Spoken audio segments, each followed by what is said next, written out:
After a criminal goes to jail, everyone's excited and thrilled because the bad guy's off the streets, he's no longer committing crimes, and justice has been served. However, does anyone ever really stop and think that we just lost the potential of that person? Now, I'm not going to stand up here and preach and say that they could have been an award-winning scientist or cured cancer, but they still could have contributed positively to society through gaining a job or helping other people with issues become better people and keeping them out of jail and negative situations. Now, the song Rusty Cage by Johnny Cash is one of the few songs that actually really mentions and delves into the anger and hatred and some of the bad treatment the prisoners face.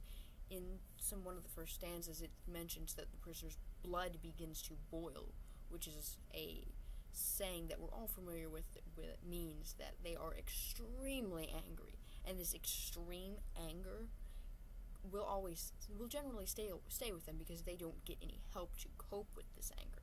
And when they are released from their sentence and go back into society, they now perpetuate that anger, which helps contribute to the high return rate of prison, which shows that America's prison system is very broken, and there needs to be more steps in a more positive direction to make America's prison systems far better. Now, I'm not saying that prison systems are all terrible, because we have made steps in the correct direction.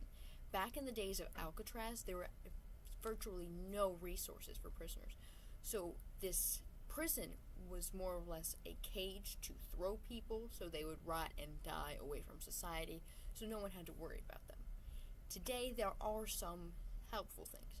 There are some education systems put in prisons, so prisoners can learn how to read and write, have some basic skills, so to somewhat help them get into society. And there is some very minimal mental therapy, which is about 24% of the prisoners get mental health evaluations or help.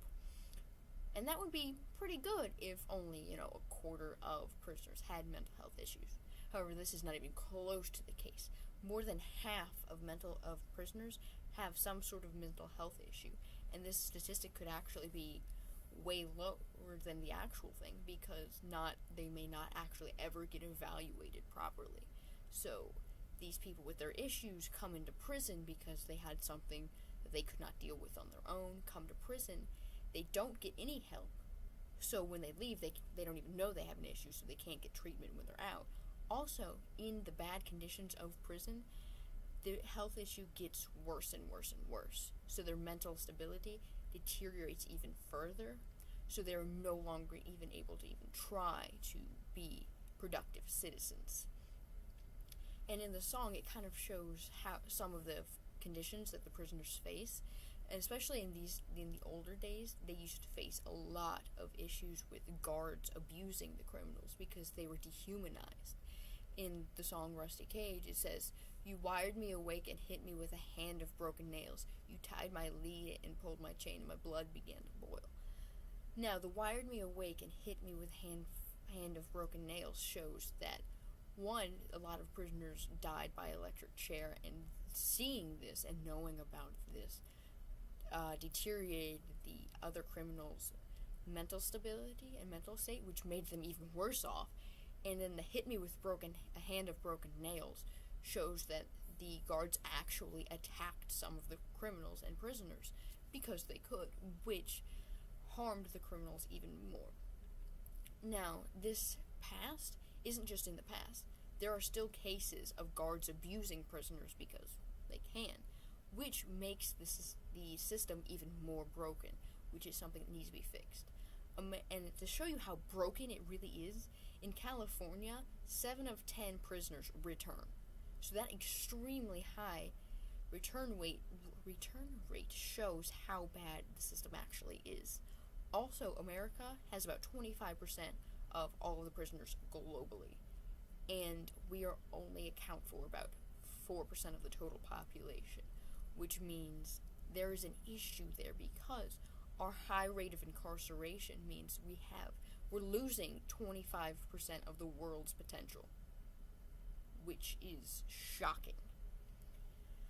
And also, another bad thing about it is it's $25,000 to house one criminal for 1 year. That's a lot of money to be wasting, because there are thousands upon thousands of criminals in America. So, if we added help and created jobs for the therapists that are quite possibly out of work, this one would benefit our economy because more people would be working. Two, it would also benefit the economy because fewer tax dollars would be spent on housing prisoners. And also, another benefit would be that these prisoners would be now generating revenue through their taxes, which would be extremely helpful. Now, this is something we can hope for in the future. We can hope for change and to make more and more resources available to prisoners, so fewer and fewer people actually do go to jail. Now, I mean, this whole prison scenario can be kind of summed up through an analogy about a leaky faucet. If you have a leaky faucet in your house and it's destroying your floors, you're not just going to leave it there and just shrug it off and walk away. You're going to fix it. You're going to have someone make it better. And this is what's going on with our prison system. We have a leaky faucet in our house, but we're ignoring it. We're not fixing it. We're not making resources available for these people so they don't go back to jail. We're just ignoring it and hoping it gets fixed.